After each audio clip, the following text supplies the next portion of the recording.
ಬಾಗೇಪಲ್ಲಿ ತಾಲೂಕಿಗೆ ಒಂದು good news ಮತ್ತೊಂದು ಬ್ಯಾಡ್ ನ್ಯೂಸ್. ಚಿಮುಲ್ ಒಕ್ಕೂಟದ ಮೊದಲ ಅಧ್ಯಕ್ಷ ಶಾಸಕರ ಸುಬ್ಬಾರೆಡ್ಡಿ ಆಪ್ತ ಮಂಜುನಾಥ್ ರೆಡ್ಡಿ ಆಯ್ಕೆ. ಇದೇ ದಿನ ಶಾಸಕ ಸ್ಥಾನವನ್ನು ಹೈಕೋರ್ಟ್ ಅಸಿಂಧುಗೊಳಿಸಿ ಆದೇಶ ಹೊರಡಿಸಿದೆ. ಚಿಕ್ಕಬಳ್ಳಾಪುರ ಜಿಲ್ಲೆ ಭಾಗ್ಯನಗರ ತಾಲೂಕಿಗೆ ಇಂದು ಒಂದು ಗುಡ್ ನ್ಯೂಸ್ ಸಿಕ್ಕಿದ್ದರೆ ಮತ್ತೊಂದು ಕತ್ತಲು ಕವಿಯುವ ಬ್ಯಾಡ್ ನ್ಯೂಸ್ ಒಂದು ಹೊರಗೆ ಬಿದ್ದಿದೆ. ತಾಲೂಕಿಗೆ ಕಾಮಧೇನು ಎಂದೆನಿಸಿಕೊಂಡಿದ್ದ ಎಸ್ಎನ್ ಸುಬ್ಬಾರೆಡ್ಡಿ ಶಾಸಕ ಸ್ಥಾನವನ್ನು ಅಸಿಂಧುಗೊಳಿಸಿ ಆದೇಶ ಹೊರಡಿಸಿದ್ದಾರೆ. ಚಿಮುಲ್ ಮೊದಲ ಅಧ್ಯಕ್ಷ ಸ್ಥಾನ ಸುಬ್ಬಾರೆಡ್ಡಿ ಆಪ್ತ ವಿ ಮಂಜುನಾಥ್ ರೆಡ್ಡಿ ಅವಿರೋಧ ಆಯ್ಕೆಯಾಗಿ ಶುಭಾಶಯ ಸುದ್ದಿ ಹೊರಬಿದ್ದಿದೆ. ಚಿಕ್ಕಬಳ್ಳಾಪುರ ಜಿಲ್ಲೆಯಲ್ಲಿ ಇಂದು ಒಂದಷ್ಟು ವಿಭಿನ್ನ ಘಟನೆಯ ಚಟುವಟಿಕೆಗಳು ಹೊರಬಿದ್ದಿವೆ.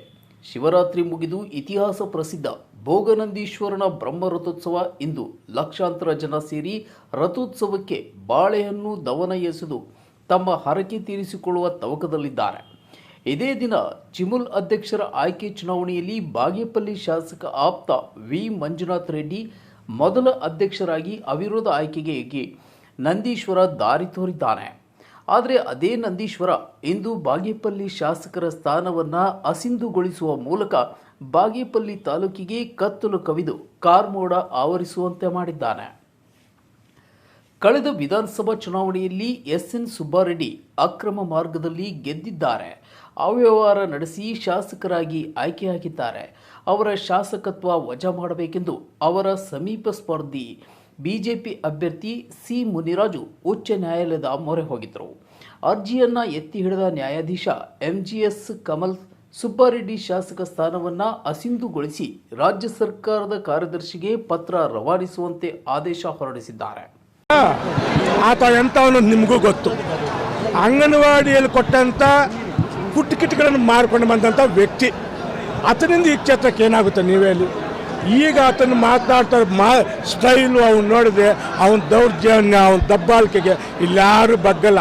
ಏನೋ ಬೆಂಗಳೂರಲ್ಲಿ ತಹಸೀಲ್ದಾರ್ ಮೇಲೆ ಡಿ ಸಿ ಮೇಲೆ ರೋಪ್ ಹಾಕಿರ್ಬೋದು, ಇಲ್ಲಿ ಹಾಕಿದ್ರೆ ಸರಿಯಾದ ಗತಿ ತೋರಿಸ್ತಾರೆ ಜನ. ಇಷ್ಟಂತೂ ಹೇಳಕ್ಕೆ ಬಯಸ್ತೀನಿ. ಆದರೆ ಮುನಿರಾಜು ಸಲ್ಲಿಸಿದ್ದ ಅರ್ಜಿಯಲ್ಲಿ ತನ್ನನ್ನು ಜಯಶೀಲ ಅಭ್ಯರ್ಥಿ ಎಂದು ಘೋಷಿಸಬೇಕೆಂದು ಮಾಡಿದ್ದ ಮನವಿಯನ್ನು ತಿರಸ್ಕರಿಸಿದೆ. ಹೀಗಾಗಿ ಬಾಗೇಪಲ್ಲಿ ವಿಧಾನಸಭಾ ಕ್ಷೇತ್ರಕ್ಕೆ ಮರು ಚುನಾವಣೆ ನಡೆಯುವ ಸಾಧ್ಯತೆ ಹೆಚ್ಚಾಗಿದ್ದು, ಇಂದು ನೀಡಿದ ತೀರ್ಪಿನ ಮೇಲೆ ಸುಪ್ರೀಂ ಕೋರ್ಟ್ಗೆ ಹೋಗಿ ಅರ್ಜಿ ಸಲ್ಲಿಸಲು ಅವಕಾಶ ನೀಡಿದೆ. ಹೀಗಾಗಿ ಸುಬ್ಬಾರೆಡ್ಡಿ ಸರ್ವೋಚ್ಚ ನ್ಯಾಯಾಲಯದಲ್ಲಿ ಅರ್ಜಿ ಸಲ್ಲಿಸಿಕೊಂಡು ಗೆದ್ದು ಬಂದು ತಮ್ಮ ಶಾಸಕ ಸ್ಥಾನ ಉಳಿಸಿಕೊಳ್ಳಲು ಅವಕಾಶವಿದೆ. ಹೀಗಾಗಿ ಅವರು ಕೂಡಲೇ ದೆಹಲಿ ಫ್ಲೈಟ್ ಹತ್ತಬೇಕಾಗಿರುವುದು ತುರ್ತಾಗಿ ಮಾಡಬೇಕಾದ ಕೆಲಸವಾಗಿದೆ. ಬಾರ್ಗಳಲ್ಲಿ ನಾನು ಯಾವುದನ್ನು ಬಾರ್ ಇಟ್ಕೊಂಡಿದ್ದೀನಾ? ಪೊಬ್ಬೆನ ನಡೆಸ್ತಾ ಇದ್ದೀನಾ? ಯಾರನ್ನ ಹುಡುಗಿರನ್ನ ತಂದು ಡ್ಯಾನ್ಸನ್ನು ನಡೆಸ್ತಾ ಇದ್ದೀನಾ?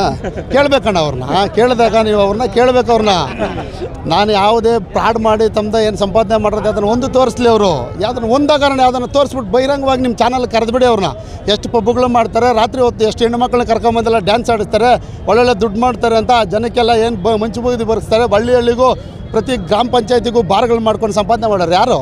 ಭ್ರಷ್ಟಾಚಾರ ಯಾರ್ದು?